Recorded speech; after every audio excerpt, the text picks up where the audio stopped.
हर सनातनी को एक बात सुन लेनी समझनी चाहिए, चाहे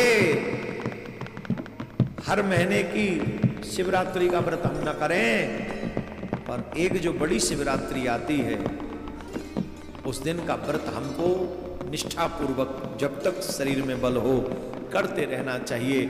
और एक शिवरात्रि के व्रत का फल यह है, पूरे साल की शिवरात्रि के व्रत का फल प्राप्त करा दे। इस समय मतलब शिवरात्रि के समय जो मेरे निष्कल अंग की पूजा मतलब लिंग की पूजा करेगा, वो आकृति से रहित निराकार स्वरूप के प्रतीक और बेर सकल, बेर जो है बेर माने मूर्ति का स्वरूप और निष्कल माने जो शिवलिंग के स्वरूप की पूजा करेगा, वह पुरुष जगत की सृष्टि और पालन आदि कार्य भी कर सकता है, इतना सक्षम हो जाएगा।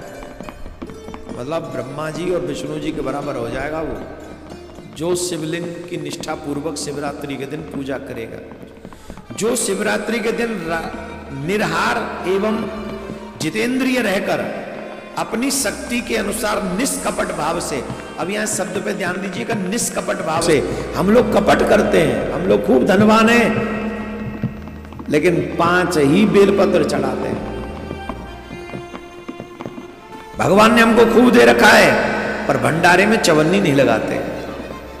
इसको कहते कपट। जब भगवान के देने में तो कोई कमी नहीं रही, फिर हम क्यों कंजूसी कर रहे हैं? अच्छा, एक और बात समझ लो, देने से कभी खत्म नहीं होगा, देने से वो हजारों लाखों गुना और बढ़ेगा। अगर सामर्थ्य हो तो खूब शिवलिंग सोने की बना के पूजा करो और भंडारा करो, खूब जनमानस की सेवा करो, बंगला लगवाओ खूब महाराज, इतना बड़ा बंगला लगवाओ कि कोई गजब ही हो जाए।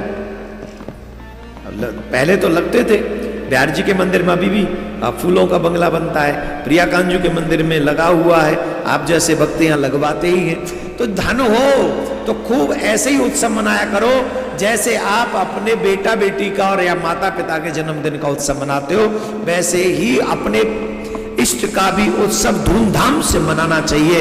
वही निष्कपट भक्ति है। कई भक्त ऐसे हैं, कल भी एक माता जी आई थी, बोले महाराज जी हमारी प्रिया कांजू की नासिका का है, ये आप नासिका मान ले नथ लेके आई थी। मेरी खुशी में, मेरे आनंद में मेरे सरकार थोड़ी वंचित रह सकते हैं। ये रिश्तेदार आएंगे, जिंसियर पेंटियर आएंगे, टी शर्ट वाले आएंगे, टेटू वाले आएंगे, रील वाले आएंगे, खा पी के निकल जाएंगे, तो कुछ काम नहीं आएंगे। अगर कोई काम आएंगे तो ये प्रिया कांजू ही तुम्हारे काम आएंगे। हम ये नहीं कह रहे कि इनको मत बुलाओ, इनको बुलाओ, इनको खिलाओ, इनको नचाओ, इनको झुमाओ, इनको भगाओ, लेकिन अंत में कल्याण करने वाले प्रिया कांजू हैं, इनको रिझाओ, इनको मनाओ, इनको प्यार करो और इन्हीं के हो जाओ। यहां ये शब्द था तो मुझे याद आ गया, निष्कपट भाव से, छल न करे, जितनी सामर्थ्य हो वो मेरी सेवा करे।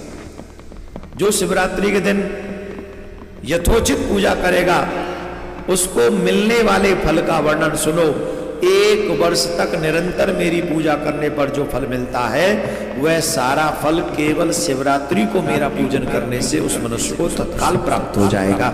जैसे पूर्ण चंद्रमा का उदय समुद्र की वृद्धि का अवसर है, उसी प्रकार यह शिवरात्रि तिथि मेरे धर्म की बुद्धि के समय है। इस तिथि को मेरी स्थापना आदि का मंगलमय उत्सव होना चाहिए। जो पहले ज्योतिर्लिंग स्तंभ रूप से प्रकट हुआ था, उस समय मार्गशीर्ष मास में आद्रा नक्षत्र था। अतः जो पुरुष मार्गशीर्ष मास में आद्रा नक्षत्र में मुझ उमापति का दर्शन करता है अथवा मेरी मूर्ति लिंग की झांकी का दर्शन करता है, वह मेरे कार्तिकेय से भी अधिक प्रिय मुझे हो जाता है। वो मुझे इतना प्रिय है कि कार्तिकेय भी उतना प्रिय है। उस सुदिन में मेरे दर्शन मात्र से पूरा फल प्राप्त हो जाता है।